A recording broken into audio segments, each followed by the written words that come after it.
இந்த நீதிமன்றம் பல விசித்திரமான வழக்குகளை சந்தித்திருக்கிறது. பராசக்தியில் கலைஞர் எழுதின வசனம், இன்னைக்கு கலைஞர் ஒரு கால் உயிரோடு இருந்திருந்தார்னா வேறு மாதிரி வசனம் எழுதியிருக்க வேண்டிய சூழ்நிலை வரும். நீங்கள் தான் டிவியில் போதை பக்கம் யாரும் போகக்கூடாது அப்பாவாக சொல்கிறேன்னு சொன்னீங்களே, முதல்வர் ஸ்டாலின் சொன்னார்ல. பேசாமல் உங்களுடன் அப்பான்னு சொல்லியிருந்தா இந்த பிரச்சனை வந்திருக்காது, இது வழக்காகவே வந்திருக்காது. நீங்கள் அம்மான்னு சொல்லணும் அப்பான்னு சொல்லக்கூடாது, நியாயமா இல்லையா?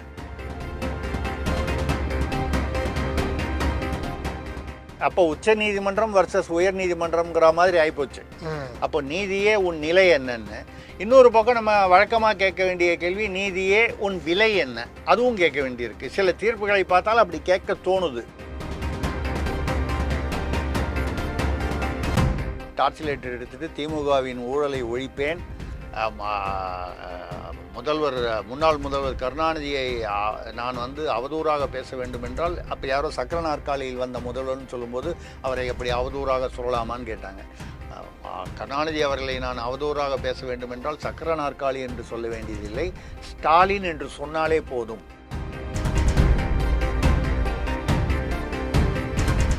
தினமலர் நேயர்களுக்கு வணக்கம். பல்வேறு அரசியல் பொருளாதார சமுதாய பிரச்சனை ஆலோசனை நிகழ்ச்சியில் இன்றைய சிறப்பு விருந்தினர் திருசக்தி சுந்தரராமன் வந்திருக்கிறார்கள். வணக்கம் சார். வணக்கம் சார். இப்போ சமீபத்தில் பார்த்தீங்கன்னா ஒரு வழக்கு நீதிமன்றத்தில் வந்தது, உங்களுடன் ஸ்டாலின் அதை பற்றி ஒரு வழக்கு வந்தது. உயர்நீதிமன்றம் உச்ச நீதிமன்றத்துக்கு போச்சு. அது தொடுத்தது முன்னாள் அமைச்சர் பி.வி. சண்முகம் அவர்கள். சி.வி. சண்முகம் போகும்போது இந்த பேர் இருக்கக்கூடாது அப்படின்னு சொல்லியிருந்தார். அந்த சூழ்நிலையில் இவங்க நீதிமன்றம் உயர் நீதிமன்றம் அதுக்கு ஒரு தடை விதித்தது. உச்சநீதிமன்றத்துக்கு திமுக போச்சு. ஆனால் இதை பார்த்தீங்கன்னா சண்முகம் மீது ஒரு 10 லட்ச ரூபா ஃபைன் போட்டாங்க கவர்மெண்ட் இதுக்கு நீதிமன்றத்தில். நீங்கள் நேரத்தை விரயமாக்கியிருக்கீங்கன்னு சொல்லி. ஸோ இது ஒரு குழப்பமான ஒரு சூழ்நிலையாக இருக்கிறது. எப்படி சார் பார்க்குறீங்க? இந்த நீதிமன்றம் பல விசித்திரமான வழக்குகளை சந்தித்திருக்கிறது. பராசக்தியில் கலைஞர் எழுதின வசனம், இன்னைக்கு கலைஞர் ஒரு கால் உயிரோடு இருந்திருந்தார்னா வேறு மாதிரி வசனம் எழுதியிருக்க வேண்டிய சூழ்நிலை வரும். இந்த நாடு பல விசித்திரமான நீதிமன்றங்களையும் தீர்ப்புகளையும் சந்தித்திருக்கிறதுன்னு சொல்ல வேண்டிய ஒரு சூழ்நிலை. அதாவது அவங்களுடைய தீர்ப்பு ரைட்டா தப்பா, அது தீர்ப்பு தான். அது தீர்வா இல்லை தீர்ப்பா? பல சமயங்களில் தீர்ப்புகள் தீர்வுகளாக அமைவதில்லை. இது நீதி நியாயமாக இருப்பதில்லை. நீதி வேறு நியாயம் வேறுங்கிறது பல வழக்குகள் இருக்குது. நம்ம அது ஜென்ரல் சப்ஜெக்ட். இதில் நமக்கு என்ன புரியலன்னா, பொதுமக்களுக்கு புரியாத விஷயம்னா, சி.வி. சண்முகம் உங்களுடன் ஸ்டாலின்னு பேர் யூஸ் பண்ணக்கூடாது, உங்களுடன் முதல்வர்னு வைக்கலாம், அந்த மாதிரி வைக்கலாம். ஸ்டாலின்னு ஒரு தனிப்பட்ட நபரை வைக்கக்கூடாதுன்னு சொல்கிறார். ரைட். இதை இங்கே உள்ள உயர் நீதிமன்றத்தில், அந்த உயர் நீதிமன்றத்துலையும் எனக்கு தெரிஞ்சு எல்லாரும் பிஎல் எம்எல்லாம் பாஸ் பண்ணி அவங்களுக்கு அவங்கள நீதிபதியாக எடுக்கிறதுக்கு முன்னால் அதற்கு உரிய தகுதிகளாக இருக்கான்னு பார்த்து அநேகமாக உச்ச நீதிமன்றம் கொலிஜியம் தான் அதை அவங்கள பரிந்துரை செய்து முடிவு செய்து போடுறாங்க. இவங்க ஒரு தீர்ப்பு கொடுக்குறாங்க. இந்த தீர்ப்பு இந்த மாதிரி நீங்கள் உங்களுடன் ஸ்டாலின் அந்த பெயர் வரக்கூடாதுன்னு சொல்கிறாங்க. ஒரு பொதுவான மனிதனாக எந்த கட்சி சார்பும் இல்லாமல் பார்த்தால் நியாயமான அவங்க வைக்கிற குற்றச்சாட்டு என்னன்னா, இப்போ திமுக பக்கம் வைக்கிற குற்றச்சாட்டு என்னன்னா, சார் ஏடிஎம்கே ஆட்சி செய்யும் போது ஜெயலலிதா பேர் எல்லா இடத்துல வச்சிங்க இல்லையா, இல்லை நாங்க கூடாதுப்பாங்க இல்லையா? நான் இதுல கட்சி சார்பா பேசல. அவங்க என்ன பண்ணாங்க, அது கிளவரா பண்ணாங்களா, தெரிஞ்சு அப்படி பண்ணாங்களா, புத்திசாலித்தனமா, இல்லை அவர்களை அறியாமல் தன்னிச்சையாக செய்தார்களான்னு நமக்கு தெரியல. அம்மா குடிநீர், அம்மா மருந்தகம், அம்மா அப்படி உணவகம் அப்படின்னு. நான் என்ன சொல்றேன், நீங்க தான் டிவியில் போதை பக்கம் யாரும் போகக்கூடாது அப்பாவாக சொல்கிறேன்னு சொன்னீங்களே, முதல்வர் ஸ்டாலின் சொன்னார்ல. பேசாம உங்களுடன் அப்பான்னு சொல்லியிருந்தா இந்த பிரச்சனை வந்திருக்காது, இது வழக்காகவே வந்திருக்காது. நீங்க அம்மான்னு சொல்லணும் அப்பான்னு சொல்லக்கூடாது, நியாயமா இல்லையா? அந்த நியாயத்தை எல்லாரும் ஏற்றுக்கொள்ள வேண்டிய நியாயமாக இருந்திருக்கும். உங்களுடன் ஸ்டாலின் அந்த இப்போ உங்களுடன் ஜெயலலிதா அன்னைக்கு வச்சிருந்தாங்கன்னா இதே மாதிரி வேற யாராவது வழக்கு போடுவதற்கு வாய்ப்பு இருந்திருக்கலாம், தெரியாது. இப்போ என்னன்னா, இப்போ இதெல்லாம் தாண்டி இது தவறானது அப்படின்னு சொல்லி தீர்ப்பு கொடுத்துட்டாங்க. கொடுத்துருக்கிறது யாரு? உயர் நீதிமன்ற நீதிபதி. இப்போ அவர் சி.வி. சண்முகம் உச்ச நீதிமன்றம் போகலை, நீங்க சொல்ற மாதிரி திமுக தான் போகுது. அப்போ உச்ச நீதிமன்றம் உயர்நீதிமன்ற தீர்ப்பு தவறு என்று சொன்னால் அது ஏன் சொல்கிறாங்கங்கிறதுக்குள்ள நம்ம போக முடியாது. அது அவர்களுடைய நிலைப்பாடு. அதாவது அந்த சட்ட புத்தகங்களில் இடுக்குகளில் புகுந்து அவர்கள் புறப்பட்டு விட்டார்கள். சரி. ஆனால் சி.வி. சண்முகம் உச்சநீதிமன்றத்தின் நேரத்தை வீணாக்கி விட்டார். அவர் எங்க அப்பீலுக்கு வந்தார்? அவர் ஜெயிச்சிட்டாரு, சந்தோஷமா இருக்கார். அவர் ஸ்டேட்மெண்ட் கொடுத்துட்டு அப்பீலுக்கு வந்தது, மேல்முறையீட்டுக்கு வந்தது யாரு? திமுக. அப்போ நீங்க உச்சநீதிமன்றத்தை வீணடிப்பதாக சி.வி. சண்முகத்துக்கு 10 லட்ச ரூபா அபராதம், அவருடைய வழக்கறிஞர் பேச ஆரம்பிச்சோன்னா இதுக்கு மேல பேசுனீங்கன்னா 20 லட்சம் போடும். ஆமா. அதாவது அது நீதிமன்றத்தின் மேல். இப்போ நீதிமன்றத்தில் சமீபத்தில் நடக்கிறதெல்லாம் பார்த்தி அந்த யஷ்வந்த் வர்மா அந்த வீட்டில் 50 கோடி 100 கோடி ஏதோ வச்சு அவர் நான் ரிசைன் பண்ண மாட்டேங்கிறாரு. அவரே கேஸ் போடுறாரு, எஃப்ஐஆர். ஆனால் அவர் பேரில் எஃப்ஐஆர் போடலாமா? எல்லா சாட்சிகளும் இருக்குது, ஆனால் எஃப்ஐஆர் போடக்கூடாது நீதிபதினா. இது ஒரு பக்கமான ஒரு மக்களுக்கு அந்த நீதிமன்றத்து மேலே ஒரு நம்பிக்கை எப்படி வரும்? அலகாபாத் நீதிமன்றத்தில் ஏதோ ஒரு கிரிமினல் கேஸ். அந்த கேஸில் ஏதோ ஒரு தீர்ப்பு கொடுக்குறாரு ஒரு ஜட்ஜி. அது மேல்முறையீட்டுக்கு உச்சநீதிமன்றம் போகுது. உச்சநீதிமன்றம் அந்த தீர்ப்பு தப்புன்னு சொல்லுவதற்கு அவர்களுக்கு எல்லா உரிமையும் நம்மளுடைய அமைப்பில் இருக்குது. சொல்லிட்டு என்ன சொல்கிறாங்க, இந்த ஆளுக்கு ஒன்றுமே தெரியல இந்த ஜட்ஜுக்கு, இந்த ஆள்லாம் எப்படி ஜட்ஜானாரு, அந்த மாதிரி ஒரு லாங்குவேஜில் பேசிட்டு சொல்லிட்டாங்க. அந்த துணியில் சொல்லிட்டு இவருக்கு இந்த மாதிரி கிரிமினல் வழக்குகளே இனிமேல் அலாட்டே பண்ணக்கூடாது அப்படின்னு அந்த சீஃப் ஜஸ்டிஸ் தலைமை நீதிபதி அலகாபாத் உயர்நீதிமன்றத்தில், இந்தியாவிலேயே பழமையான உயர்நீதிமன்றங்களில் ஒன்று, கல்கத்தாவுக்கு அடுத்தபடியாக உள்ளதுல ஒன்று. கரெக்ட். ஏன்னா இவன் இந்திரா காந்திக்கெல்லாம் அந்த எமர்ஜென்சி நேரத்தில் அங்கே தானே அலகாபாத் புகழ்பெற்ற நீதிமன்றம். அந்த தலைமை நீதிபதிக்கு நீங்கள் அவருக்கு இனிமேல் கிரிமினல் கேஸே அலாட் பண்ணக்கூடாது, அவருக்கு இதுதான் பண்ணணும் அதுதான் பண்ணணும். இது ஒரு இதுவே கொஞ்சம் ஒரு என்ன சொல்கிறது, சங்கடமான ஒரு விஷயமா இருக்குது.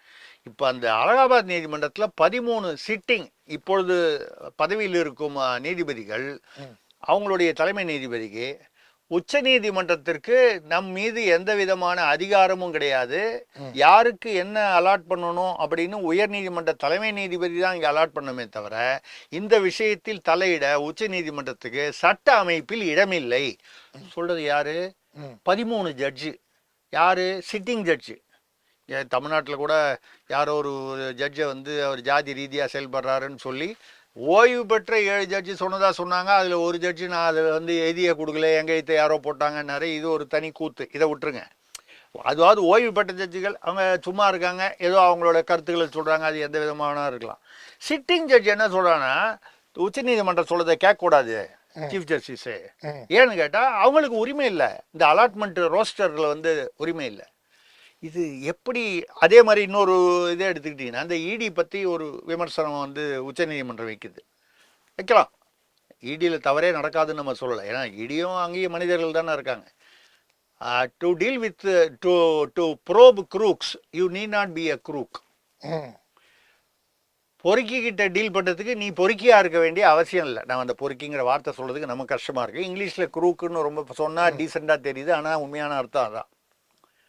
நீங்கள் அப்போ ஈடியை பார்த்து நீங்கள் பொறுக்கி இல்லை குரூக்குன்னு சொல்கிறீங்கன்னால் அதில் உள்ள தனிப்பட்ட யாராவது அப்படி நடந்து கொண்டிருந்தால் அவரை நீங்கள் தனிப்படுத்தி இன்ன தவறு செய்தார்னு சொல்லி அவருக்கு பனிஷ்மெண்ட்டே கொடுக்கலாம்.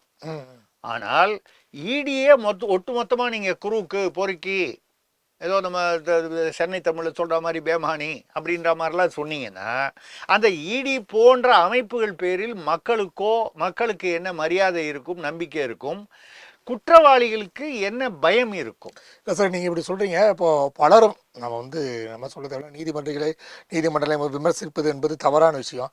பட் பலரும் என்ன சொல்கிறாங்கன்னா, இது போன்ற தீர்ப்புக்கெல்லாம் வருவதற்கு காரணமே திமுகவின் செயல்பாடுகள் அங்கே பல்வேறு துறையில் களமாடுது, அதனால இது மாதிரி தீர்ப்புக்கெல்லாம் வருதுன்னு சொல்லப்படுது. இல்லை ஆமாம். இப்போ நீ ஒரு சாதாரண ஒருத்தன் எங்கேயோ ஒரு விஷயத்தில் அதை ஒருத்தனை பெட்டிஷன் போட சொல்ல வேண்டியது. அவன் சாப்பாட்டுக்கே கஷ்டப்படுறான், பெட்டிஷன் போடுறான். அவன் அங்கே போய் உச்ச நீதிமன்றத்தில் பெட்டிஷன் போடும்போது அதுக்கு அப்பியர் ஆகிறது யார்? குற்றம் செய்தவனாக இருக்கலாம். நான் சொல்கிற அந்த பொருளாதாரத்தில் பின்னாடி சாதாரணமாக இருப்பவன் ஒரு குற்றவாளின்னு வச்சுங்க. ஏதோ குற்றம் செஞ்சுருக்கான், ஆனால் அவனுக்கு ஒரு பெருசாக ஒன்றும் வசதி இல்லை. அங்கே போய் கபில் சிபால், ராஜேஷ் தவான், அபிஷேக் மனு சிங்வி, சிங்வி, ஆமா. இவங்கெல்லாம் வந்து ஒரு ஹீரிங்க்கு 50 லட்ச ரூபா 40 லட்ச ரூபா வாங்குறாங்க. ம். அவனுக்கு எங்கேருந்து காசு வந்தது? அப்போ தெரியுது யாரோ பின்னாலேருந்து இயக்குகிறார்கள். இயக்குகிறார்கள், பணம் கொடுத்து, அதாவது கையெழுத்து மட்டும் அவங்ககிட்ட போட்டு பண்ணுறாங்கன்னு. இதை மாதிரி அதான் இப்போ வந்து 2 விஷயம் கேட்க வேண்டியிருக்கு. நீதியே உன் நிலை என்ன? 13 ஜட்ஜு வந்து அலகாபாத்தில் பார்த்து உச்சநீதிமன்றம் சொல்றதை நீங்கள் கேட்கக்கூடாதுன்னு ரைட்டிங்கில் அனுப்புகிறான். அப்புறம் அப்போ உச்ச நீதிமன்றம் வர்சஸ் உயர் நீதிமன்றம்ங்கிற மாதிரி ஆகிப்போச்சு. அப்போ நீதியே உன் நிலை என்னன்னு. இன்னொரு பக்கம் நம்ம வழக்கமாக கேட்க வேண்டிய கேள்வி, நீதியே உன் விலை என்ன? அதுவும் கேட்க வேண்டியிருக்கு. சில தீர்ப்புகளை பார்த்தாலும் அப்படி கேட்க தோணுது. இது வந்து நீதித்துறைக்கு இது நல்லதில்லை. அதனால வந்து நாட்டில் கடைசியாக நம்பிக்கைக்குரிய தூணாக இருக்கக்கூடிய நீதித்துறை சொல்றதுக்கே கஷ்டமா இருக்கு. தன்னை திருத்திக் கொள்ள வேண்டும். கண்டிப்பா சார். சார், இன்னொரு விஷயம் பார்த்தீங்கன்னா, சனாதனம். இதை வந்து தமிழகத்தில் பார்த்தீங்கன்னா, துணை முதல்வராக இருந்தாலும் சரி, யாராக இருந்தாலும் சரி, அதை வந்து விமர்சித்துக்கிட்டு அதுக்கப்புறம் பிரச்சனையில் மாட்டிக்கிறது வேறு விஷயம். இப்போ லேட்டஸ்ட் எம்பியாக இருக்கார்ல கமலஹாசன், அவர் சொல்லியிருக்காரு, இது மாதிரி சனாதனத்தின் சங்கிலி உடைக்கப்பட வேண்டும், அதனால தான் கல்வி என்பது தடுக்கப்படுகிறது. இந்த சனாதன சங்கிலி உடைக்கப்பட்ட அடுத்த நிலையில் தான் வந்து கல்வி இருக்கிறது. அதனால் வந்து இந்த சனாதனம் வந்து ஒழிக்கப்பட வேண்டுற மாதிரிலாம் பேசியிருக்காரு அவர். வழக்கமாக அவர் பேச யாருக்கும் புரியாதுன்னு வைங்களேன், இருந்தாலும் அது புரிகிற மாதிரி வேறு பேசியிருக்காரு அவர். அது புரியாத வரைக்கும் சந்தோஷமாக இருந்தது. ஏதோ புரியலன்ற வருத்தத்தோடு போச்சு. புரிஞ்சாதான் பிரச்சனை அதிகமாகுது. சனாதனம் வந்து அதனால தான் கல்வி மறுக்கப்படுது அப்படின்னு சொன்னால், அரசு பள்ளிகளில் வந்து சனாதனம் எங்கே வருது? நம்ம தமிழ்நாட்டை தான் எடுப்போம். ஏன்னா அவர் தமிழ்நாட்டிலிருந்து போனதுனால தமிழ்நாட்டை பற்றி தான் பேசுகிறாருன்னு நம்ம எடுத்துக்கோம். திமுக எம்பியாக தான் போயிருக்காரு. அதுவும் வந்து டார்ச் லைட் எடுத்துட்டு திமுகவின் ஊழலை ஒழிப்பேன், முன்னாள் முதல்வர் கருணாநிதியை நான் வந்து அவதூறாக பேச வேண்டும் என்றால், அப்போ யாரோ சக்கர நாற்காலியில் வந்த முதல்வர்னு சொல்லும்போது அவரை எப்படி அவதூறாக சொல்லலாமான்னு கேட்டாங்க. கருணாநிதி அவர்களை நான் அவதூறாக பேச வேண்டும் என்றால் சக்கர நாற்காலி என்று சொல்ல வேண்டியதில்லை, ஸ்டாலின் என்று சொன்னாலே போதும், இப்படிப்பட்ட ஒரு புள்ள அப்படின்னு சொல்லி இவரை மிக கேவலமாக பேசினவர் தான். பின்னால் போய் வால் பிடிச்சிக்கிட்டு கிட்டத்தட்ட கட்சியை கரைத்து விட்டு, அது கரைந்ததாங்கிறது வேற விஷயம். மொத்தம் இல்லை, நீர்த்து போச்சு. அங்கே போய் ஒரு எம்பி வாங்கிட்டு போயிட்டாரு. அது ரைட்டு. சனாதனத்தின் சங்கிலியை உடைத்தால் தான் கல்வின்னா, இங்கே தமிழ்நாட்டில் அரசு பள்ளியில் என்ன சனாதனம் இருக்கு? என்ன அதாவது சனாதனம் நீங்கள் திருப்பி திருப்பி சொல்றதெல்லாம் இந்து மதம் தான். மற்ற மதத்தை சொல்றதுக்கு யாருக்கும் வந்து தைரியம் கிடையாது. அவங்க தனியாக வந்து கிறிஸ்தவ பள்ளிகள் வைத்திருக்கிறார்கள், இந்து கோயில் நிலத்தில் கூட வைத்திருக்கிறார்கள். அதுதான் வந்து இப்போ கூட ஐஏஎஸ் ஆஃபீஸர் 5 பேரை ஆஜராக சொல்லி நீதிமன்றம் கேட்டது. நீங்கள் பள்ளியோ கல்லூரியோ வைக்கிறதா கூட அந்த மதத்தை சேர்ந்தவர்கள், அவங்க காசு போட்டு தானே வருது அந்த கோயில் வருமானம், அதையாவது பண்ணலாமே. அது மாற்று மதத்தை வைக்கும்போது 2 பக்கத்துக்கும் இந்த மூட்டி விடுற மாதிரி இருக்கு. கல்விக்காக செய்கிற மாதிரி இல்லை. இவங்களுக்குள்ள என்றைக்குமே ஒத்துமை வந்துடக்கூடாதுன்னு இந்த வாக்கு வங்கி வைத்து பேசுகிற மாதிரி இருக்குது. இவர் சனாதனத்தை வந்து உடைச்சாதானா, சனாதனத்தில் என்ன உடைக்கிறதுக்கு என்ன இருக்குது? ஏன்னா அவர் குடும்பத்தில் நிறைய பேர் வந்து கிறிஸ்தவர்களாக மாறிவிட்டார்கள். அது அவர்களுடைய சுய விருப்பம், உரிமை. அப்போ இதில் தமிழ்நாட்டு முழுக்க எல்லாரும் வந்து மதம் மாறிடணுமா? அதுதான் சனாதன எதிர்ப்பா? அதுதான் சனாதன உடைப்பா? ஆனால் நீங்கள் வந்து நடிக்கும்போது மட்டும் அதெல்லாம் ரைட்டு. நீங்கள் அது என்ன படம், விஸ்வரூபமா, அது பண்ணிட்டு நீங்கள் வந்து அதை வெளியிடுறதுக்குள்ள வந்து சொல்லக்கூடாது வந்து எவங்காலெல்லாம் போய் விழுந்தீங்க. இல்லை, இந்த சனாதனம்னு சொல்லும்போது இன்னொரு விஷயம், நாட்டை விட்டே ஓடி போகிறேன்னு சொன்னீங்க. அப்படிலாம் சொல்லியிருந்தாரு. போயிருக்கலாம், சரி, இந்தியாவோட தலையெழுத்து. சனாதனம் சொல்லும்போது இன்னொரு விஷயம், திருமாவளவனும் இந்த விஷயத்தை கோட் பண்ணும்போது என்ன சொல்றாருன்னா, இந்த ஆணவ கொலைகளுக்கெல்லாம் காரணம் வந்து சனாதன தர்மம் தான் அப்படின்னு திருப்பி அதுக்கு தான் வந்து நிற்கிறாங்க எல்லாமே. என்னங்க சனாதன தர்மம்? நான் கேட்குறேன். இந்த ஆணவ கொலைகளில் வந்து இப்போ நீங்கள் அந்த கவின்ராஜ் விஷயம் எடுத்துங்க. கவின்ராஜ் அவங்க அப்பா அம்மா 2 பேருமே எஸ்ஐயாக இருந்தாங்க, இல்லை இருக்காங்க. அந்த கவின்ராஜ் வந்து ஒரு தலித் இளைஞர், பட்டியலின இளைஞர். அவர் வந்து ஒரு இடை உயர் சாதி, நம்ம சாதி பேர் சொல்ல வேணாம், எல்லாருக்கும் தெரியும், ஆனால் சொல்லக்கூடாது தமிழ்நாட்டில். இது பெரிய ஒரு விஷயம். எல்லாருக்கும் தெரிஞ்ச விஷயத்த சொன்னீங்கன்னா நீங்கள் வந்து சாதியை வந்து தூண்டி விட்டீங்க அப்படின்னு கேஸ் போட்டுருவாங்க. எல்லாருக்கும் தெரியும், ரைட்டு. அதனால் வந்து இந்த சாதி தப்பு அந்த சாதி தப்புன்னு நம்ம சொல்லலை. அந்த பர்டிகுலர் கேஸில் இது ஒரு இடை உயர் சாதி. அவங்க வந்து அவங்க விருப்பம். காதல் திருமணம்னு சொன்னால் ஒரே ஜாதிக்குள்ள காதல் திருமணம் வரும்போது கூட சில சமயம் எதிர்ப்புகள் வரும். எதிர்ப்பு இருக்குது. ஆமா, இது ஒரு ஒன்றும் பெரிய ஆச்சரியம் இல்லை. அவங்களுக்கு பிடிக்கல அந்த பையனை, அந்த பக்கத்தில் வந்து அந்த பொண்ணை பிடிக்கல, ஏதோ ஒன்று காரணம் என்ன வேணா இருக்கலாம். அந்த மாதிரி இவன் வந்து இந்த கவின்ராஜ் விஷயத்தில் உடனடியாக அமைச்சர் கே நேரு போனார், கனிமொழி போனாங்க. அவங்கள வந்து இந்த அந்த பாதிக்கப்பட்ட அந்த பையனுடைய வீட்டுக்கு எல்லாம் பண்ணாங்க. இதெல்லாம் சரி, ரைட்டு. அதுக்கு ஒரு மாதம் முன்னால் தனுஷ்னு ஒரு பையன், அதே தலித் ஜாதியை இனத்தை சேர்ந்தவர், அவர் வந்து எப்படி செத்தார்? அவர் வந்து கோயம்புத்தூரில் வேலை பார்க்குறாரு, கூட ஒரு பொண்ணு அங்கே பழகிறாரு. அந்த பெண் இஸ்லாமிய பெண், காதல். அவங்க ஊர் வந்து குலசேகரம், நம்ம நாகர்கோவில் கன்னியாகுமரி பக்கத்தில். இவர் அங்கே வந்து அந்த பொண்ணு வர சொல்லுதா என்னமோ தெரியல, அந்த பொண்ணை பார்க்கறதுக்காக இவர் இங்கேருந்து போகிறாரு. அந்த பெண்ணுடைய வீட்டில், இஸ்லாமிய பெண்ணுடைய வீட்டு மாடியில் இவர் பிணமாக தொங்குகிறார். தற்கொலை என்று காவல்துறை முடிவு செய்து வழக்கை முடித்து வைத்து விட்டது. நல்ல ஒரு சிம்பிள். கோயம்புத்தூர்ல வேலை பார்க்குற ஆளு, சரி அந்த பொண்ணை பார்க்கறதுக்காக அங்கே போயிருக்காருன்னு வச்சுப்போம்.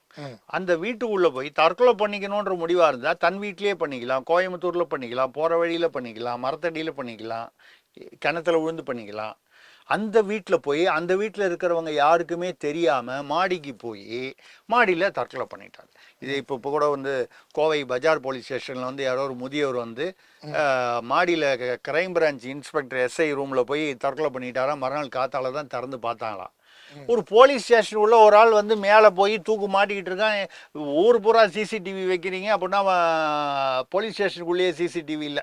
இது இன்னொரு உதாரணம், இது தமாஷு ஒன்று.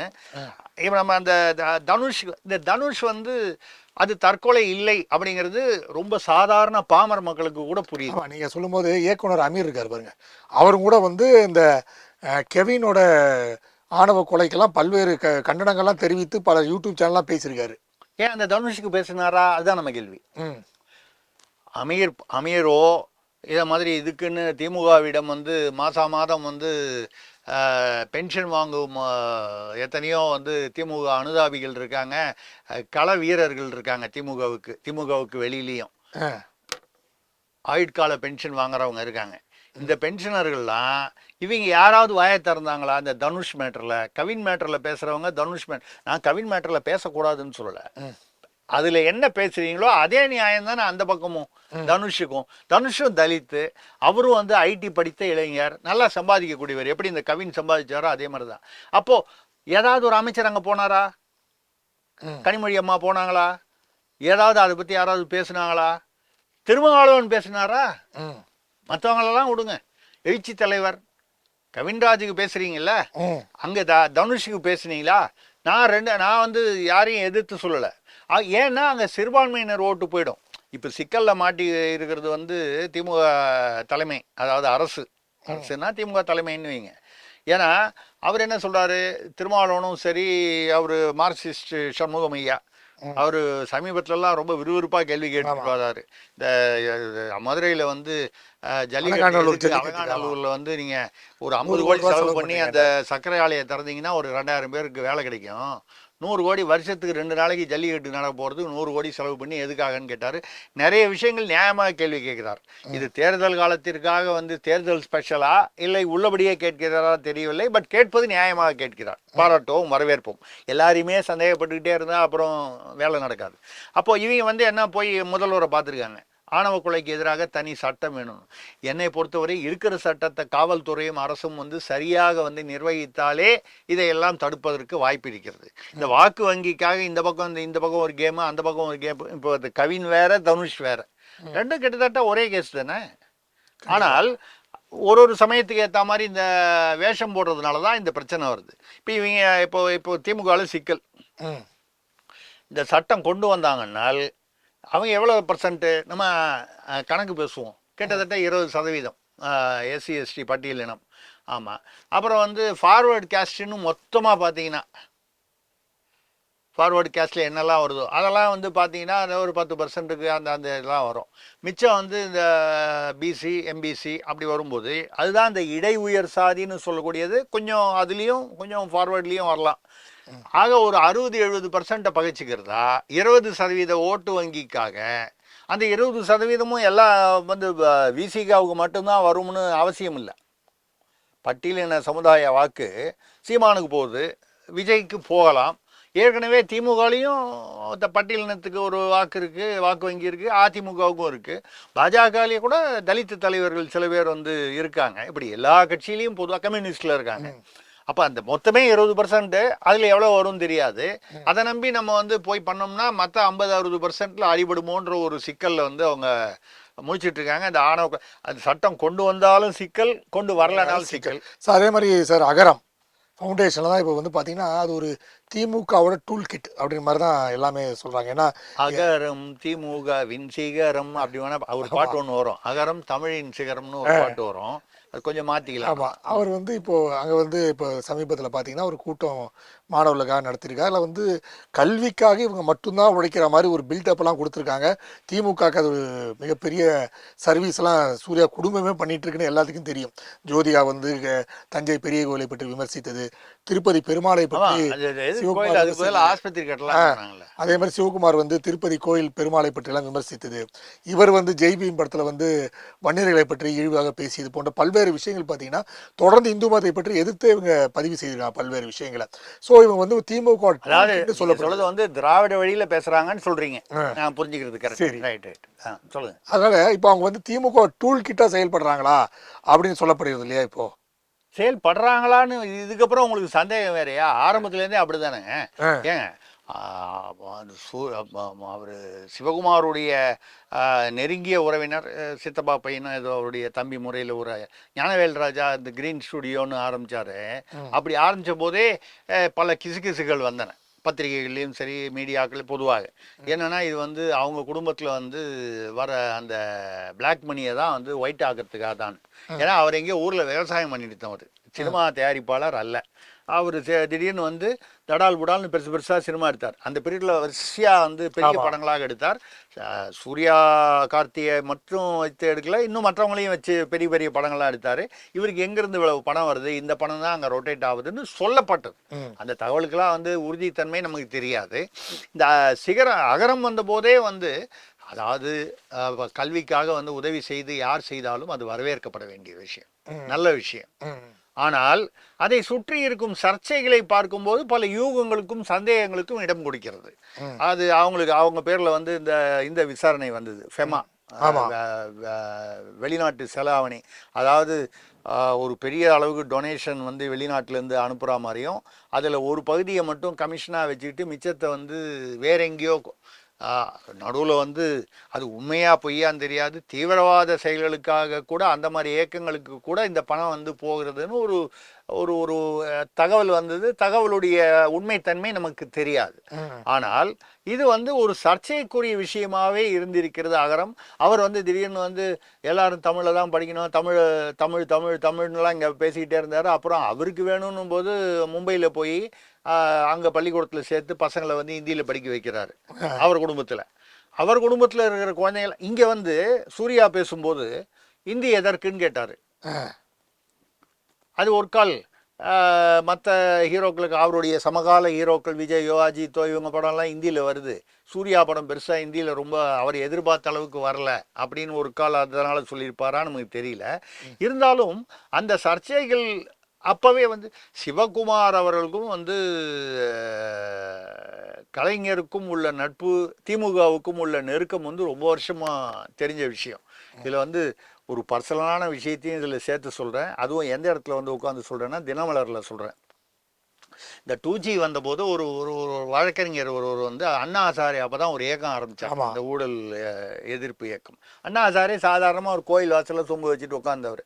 அவரை வச்சு கெஜ்ரிவால் வேறு விதமாக வந்துட்டார், அதெல்லாம் பின்னால் நடந்தது. அப்போ ஆரம்பித்த பீரியடில் தமிழ்நாட்டில் வந்து இந்த ஊழல் எதிர்ப்பு பற்றி ஒரு வழக்கறிஞர் ஒருவர், புகழ்பெற்ற வழக்கறிஞர், அவருடைய மனைவி வந்து ஒரு செய்தி வாசிப்பாளர், எல்லாரும் பிரபலமானவர், ரைட்டு பேர் வேண்டாம், அவர் ஆரம்பித்த போது என்னையும் வந்து பேச கூப்பிட்டுருந்தாங்க. அண்ணன் சிவகுமார் அவர்கள் பேச கூப்பிட்டாங்க. இன்னும் மற்ற சில முக்கியமான ஆளாம் கூப்பிட்டு இந்த ஊழல் எதிர்ப்பை பற்றி பேசுகிறோம். அண்ணா சாரே போன்ற இயக்கங்கள் தமிழ்நாட்டிலும் வர வேண்டும்னு பேசுகிறாங்க. நான் பேசுகிறேன். நான் பேசும்போது முன்னாலெல்லாம் தமிழ்நாடுன்னு சொன்னால் மதராசின்னு சொல்லுவாங்க. அது டெல்லி போனால் அது ஒரு விதமாக, ஆனால் படித்தவங்கிற ஒரு மரியாதை இருக்கும்.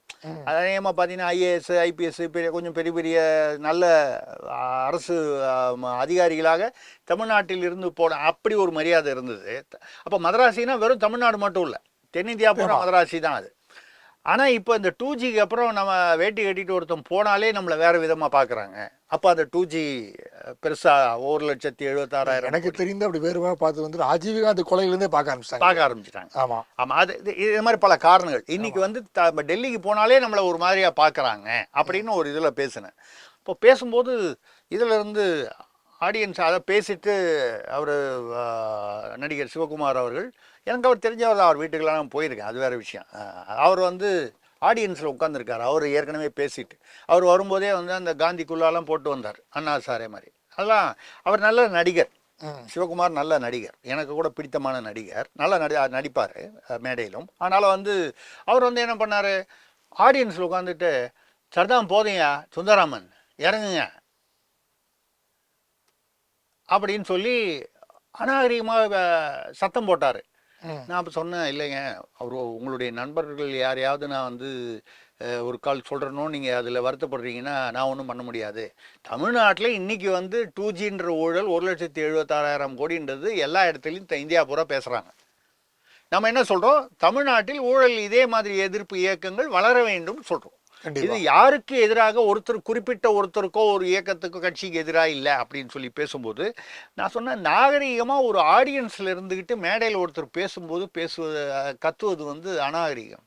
இல்லை நான் வந்து ரயிலுக்கு போகணும், எனக்கு வேலை இருக்குது, நீங்கள் போக வேண்டியது தானே அப்படின்னு சொல்லி.